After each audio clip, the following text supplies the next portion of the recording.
The skeleton of a plant, especially a soft, non-woody plant, is made almost entirely from water. Plants rely on what is essentially a hydraulic skeleton. This depends on two features of the plant cell, the cell wall and the large central vacuole. The cell wall is made of cellulose, a strong, insoluble fibre built from glucose.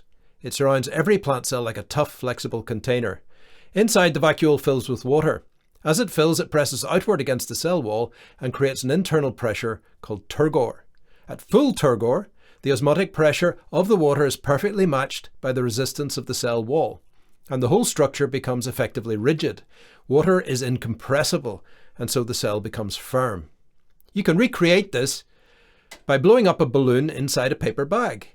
As the balloon expands, it pushes evenly against the bag, and once the balloon fills the bag completely, it cannot expand any further unless the bag tears.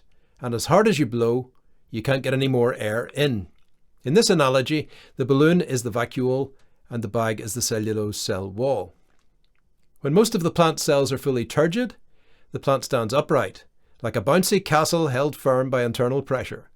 When water is scarce, the vacuoles shrink, the cells pull away from their walls, and the plant begins to collapse.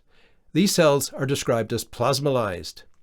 So when you water your plants, you are not only providing the raw material for photosynthesis or the driver for transport systems, you are restoring the physical structure of the plant itself, its water-based skeleton.